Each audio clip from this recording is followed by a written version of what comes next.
નમસ્કાર મિત્રો, મારી આ યુટ્યુબ ચેનલમાં તમારું હાર્દિક સ્વાગત છે।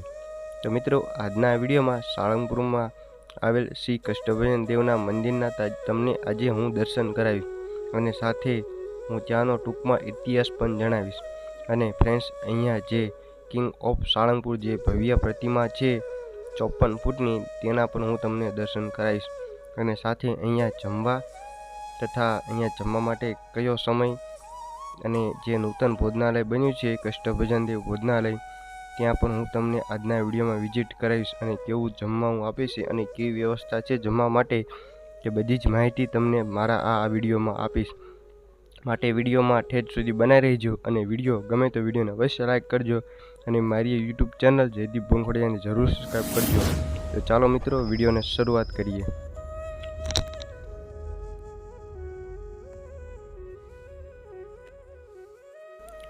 તો મિત્રો, આ સાળંગપુર બોટાદથી 10 કિલોમીટર અને બરવાળાથી આશરે 15 કિલોમીટર અંતરે આવેલ છે। જે તમે બોટાદ જિલ્લો છે ત્યાંથી જો તમે દૂરથી આવતા હોય તો રેલવે સ્ટેશનથી અહીંયા સિટી બસ પણ ચાલુ કરવામાં આવી છે, જે રેલવે સ્ટેશનથી સાળંગપુર સુધી માત્ર 15 થી 20 રૂપિયામાં તમને અહીંયા મંદિરે પહોંચાડી દેશે સાળંગપુર। તો જોઈ શકો છો, અહીંયા છે બહારનો વ્યૂ અને આ છે મેઇન ગેટ, ત્યાંથી આપણે એન્ટર કરીને જઈશું અંદર મંદિર તરફ। તો મિત્રો, આપણે અંદર મંદિર તરફ જઈ રહ્યા છીએ। તો આ છે સંપૂર્ણ મંદિરનો બાર દરવાજાનો અંદરનો પરિસર।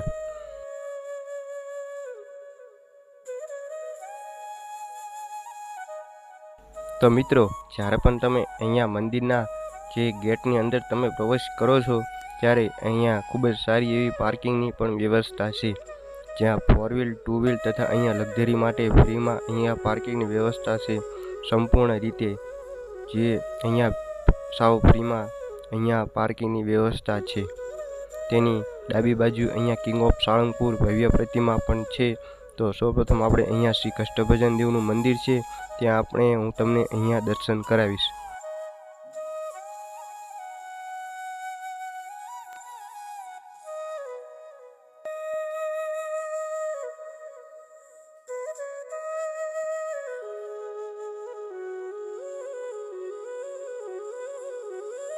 તો જ્યારે તમે અહીંયા પાર્કિંગથી આગળ વધો છો ત્યારે અહીંયા સ્વામિનારાયણ મંદિર, અહીંયા વ્હાઇટ ભવન આવેલું છે જેને વ્હાઇટ હાઉસ કહેવામાં આવે છે, અને તેની બાજુમાં અહીંયા જૂનું અહીંયા કષ્ટભંજન દેવ નિવાસસ્થાન આવેલું છે, જ્યાં તમે જો રાત્રિ રોકાણ કરો છો તો તમને અહીંયા સારી એવી વ્યવસ્થા પણ છે। અહીંયા તેની સામે અહીંયા બોર્ડ પણ લગાવેલા છે જ્યાં તમને દિશા સૂચવે છે। અહીંયા locker room, canteen, staff converter, Hanumanji મંદિર, નીલકંઠ મહાદેવ અને કષ્ટભંજન દેવ મંદિર અહીંયા તેવી દિશા સૂચવે છે। તો ફ્રેન્ડ્સ, આપણે અહીંયા થોડીક ક્ષણોમાં પહોંચી જઈશું મંદિરે, અને આ છે કષ્ટભંજન દેવનું મંદિર છે તેનો પાછળનો વ્યૂ। જ્યારે તમે અહીંયા નિવાસસ્થાન આવેલું છે તેની આગળ વધતા જ અહીંયા આ પરિસર આવે છે।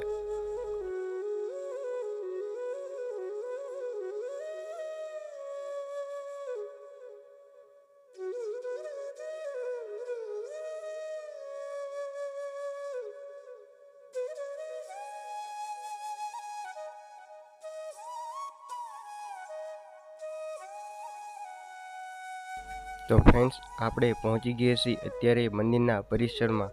તો આ છે શ્રી કષ્ટભંજન દેવનું મુખ્ય મંદિર, જેની સામે આપણે પહોંચી ગયા છીએ। તો ફ્રેન્ડ્સ, અત્યારે હાલમાં મંદિર બંધ હતું અડધો કલાક માટે, કારણ કે અહીંયા મિત્રો શ્રી કષ્ટભંજન દેવને થાળ જમાડવામાં આવે છે 9 થી 10 એવા ગાળામાં ક્યાંક, પછી અહીંયા ભોજન ચાલુ કરવામાં આવે છે, ત્યાં સુધી અડધી કલાક અહીંયા મંદિર બંધ રહે છે। ત્યારબાદ મિત્રો અહીંયા મંદિરના દરવાજા ખોલવામાં આવે છે। તો ફ્રેન્ડ્સ, મંદિરની સામોસામ જ અહીંયા ભવ્યથી અતિ ભવ્ય મુખ્ય ગેટ બનાવવામાં આવ્યો છે, જે આગળની સાઈડ છે, અને આપણે આવ્યા તે પાછળની મંદિરની પાછળનો ગેટ છે। તો તમે જોઈ શકો છો।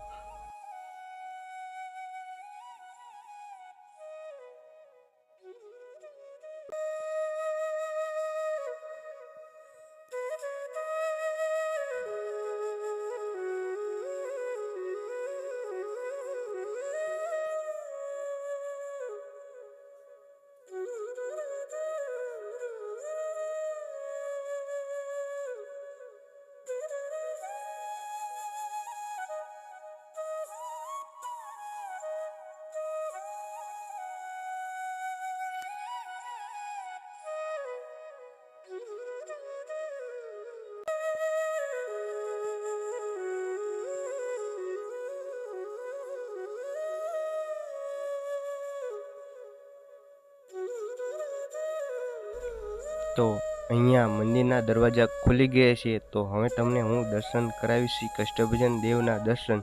તો ઘણા બધા લોકો અત્યારે અત્યંત રાહ જોઈ રહ્યા છે દર્શનના, અને તમને મારા આ વિડીયો થકી હું તમને શ્રી કષ્ટભજન દેવના દર્શન કરાવીશ. તો જોઈ શકો છો આપણે પહોંચી ગયા છે મંદિરની અંદર.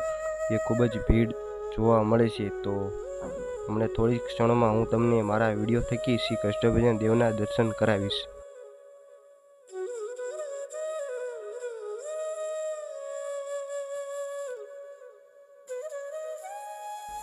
તો મિત્રો, તમને હું અહીંયા શ્રી કષ્ટભજન દેવનો ઇતિહાસ ટૂંકમાં કહીશ. કહેવામાં આવે છે કે આ મંદિરની સ્થાપના પરમ પૂજ્ય શ્રી ગોપાળાનંદ સ્વામી દ્વારા અહીંયા શ્રી કષ્ટભજન દેવની મૂર્તિની પ્રતિષ્ઠા કરવામાં આવી હતી. કારણ કે અહીંયા સાળંગપુરમાં ખૂબ જ દુષ્કાળ પડ્યો હતો અને લોકો અહીંયા કોઈ સાળંગપુરમાં આવવા રાજી નહોતા.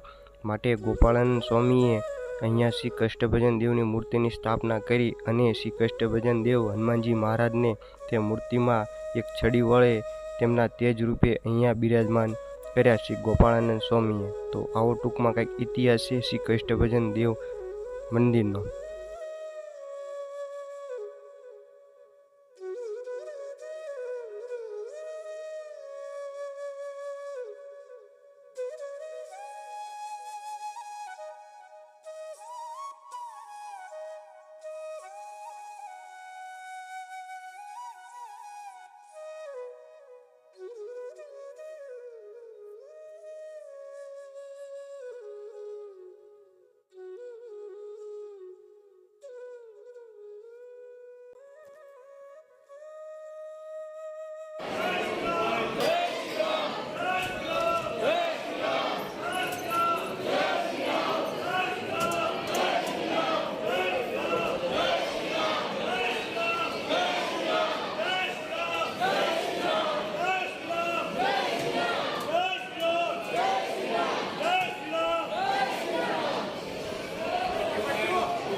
તો મિત્રો, અહીંયા નાળિયેર શ્રીફળ તમારે જો આખું હોય તો અહીંયા શ્રી હનુમાનજી મહારાજની મૂર્તિ છે, જેમના હાથમાં નાળિયેર મૂકતા જ બીજા હાથે અહીંયા પ્રસાદ રૂપે અડધું નાળિયેર પાછું આવે છે. તો અહીંનું ગણિત કંઈક સમજાયું નહીં. જો તમને કંઈક સમજાણું હોય તો કોમેન્ટમાં અવશ્ય જરૂર કહેજો. તો ઘણા બધા લોકો અહીંયા હનુમાનજી મહારાજના હાથમાં આખું શ્રીફળ નાખે છે અને અડધું તેમના પ્રસાદી રૂપે હાથ દ્વારા પાછું આપે છે. તો જોઈ શકો છો મિત્રો, અડધું શ્રીફળ અહીંયા પ્રસાદ રૂપે પાછું આપે છે.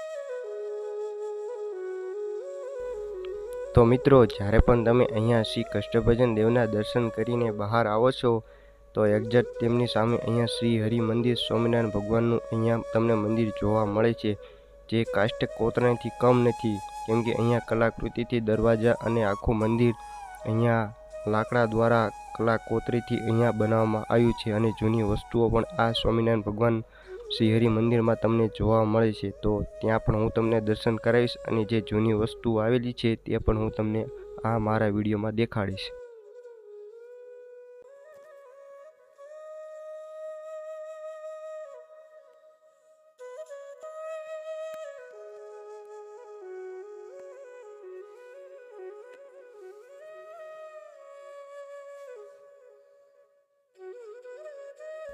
તો અત્યારે જે તમે વિડીયોમાં ગાડું જોઈ રહ્યા છો તે ગાડું શ્રી સ્વામિનારાયણ ભગવાનની પ્રસાદી રૂપે અહીંયા આ મંદિરમાં મૂકવામાં આવ્યું છે અને તે ગાડું ઉપર બાંધીને મૂકવામાં આવ્યું છે, જેની નીચે લોકો ધ્યાન કરીને બેસે તે પરમ સુખ શાંતિ મળે છે. અને તેની બાજુમાં અહીંયા પટારો જૂનો અને અહીંયા એક પથ્થર પર આવેલો છે, જે પથ્થર પ્રસાદી રૂપે અહીંયા લોકોના દર્શન માટે મૂકવામાં આવે છે. કહેવામાં આવે છે કે આ પથ્થર ઉપર શ્રી સ્વામિનારાયણ ભગવાન સ્નાન કરતા હતા, માટે અહીંયા પથ્થર આ લોકોના દર્શન માટે મૂકવામાં આવ્યો છે. તેની મંદિરની પાછળ અહીંયા ખૂબ જ સારો એવો 4 એવા બગીચા આવેલા છે, જ્યાં હજારો માણસો બેસી શકે તેવી વ્યવસ્થા કરવામાં આવી છે. જે કિંગ ઓફ સાળંગપુરની મૂર્તિ છે તે અહીંયા જ્યારે પણ અહીંયા લાઇટિંગ શો કરવામાં આવે છે ત્યાં તેને જોવા લોકો આ બેસી અહીંયા મજા લેતા હોય છે. તો જોઈ શકો છો બંને બાજુ એવા 2 એવા બગીચા આવેલા છે. તો થોડીક ક્ષણોમાં હું તમને અહીંયા કિંગ ઓફ સાળંગપુર જે ભવ્ય સાળંગપુરમાં પ્રતિમા બનાવવામાં આવી છે 54 ફૂટની, તેના પણ હું તમને થોડીક ક્ષણોમાં દર્શન કરાવીશ.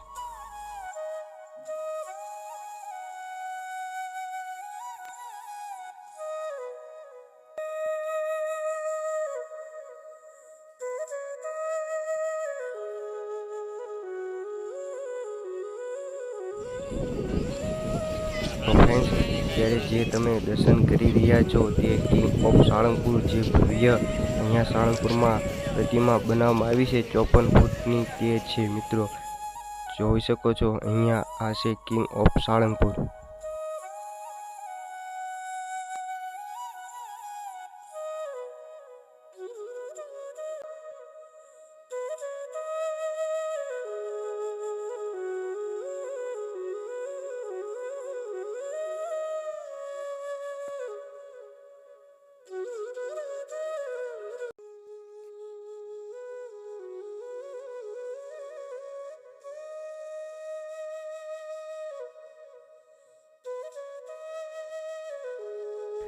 તો અહીંયા શ્રી કષ્ટભજન દેવનું મંદિર છે, તેના મંદિરના પરિસરમાં અહીંયા શ્રી કષ્ટભજન દેવ ભોજનાલય નૂતન ભોજનાલય તરીકે અહીંયા નવું બનાવવામાં આવ્યું છે.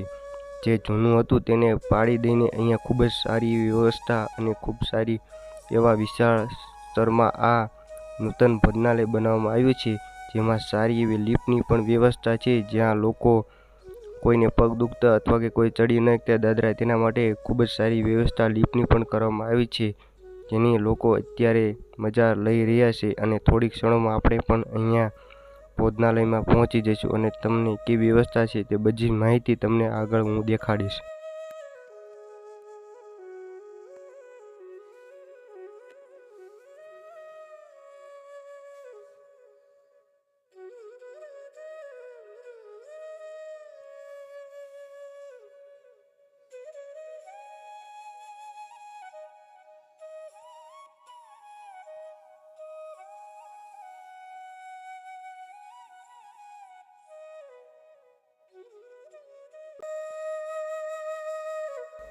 તો ફ્રેન્ડ્સ, અહીંયા સારું એવું જમવાનું એટલે કે પ્રસાદ રૂપે પણ આપવામાં આવે છે. જેમ કે આડા દિવસ હોય એટલે કે શનિવારનો દિવસ ન હોય અને બીજા દિવસ હોય ત્યારે અહીંયા શેરો તથા 2 જાતના શાક, દાળ, રોટલી અને ભાત પણ આપવામાં આવે છે. જો અવશ્યકુળ હોય તો અહીંયા છાશનું પણ વિતરણ કરવામાં આવે છે ભોજનાલયમાં. અને જ્યારે 11 હોય ત્યારે અહીંયા ફરાળની પણ વ્યવસ્થા હોય છે. તો ખૂબ જ સારી વ્યવસ્થા છે અને લોકોને અહીંયા ડાઇનિંગ ટેબલ ઉપર બેસાડીને અહીંયા દાદાની પ્રસાદી આપે છે. તો જોઈ શકો છો ખૂબ જ વિશાળ જગ્યામાં આ ભોજનાલય બનાવવામાં આવ્યું છે, જ્યાં હજારોની લાખોની સંખ્યામાં અહીંયા લોકો બેસીને સારી પ્રસાદ લઈ શકે તેવી વ્યવસ્થા છે.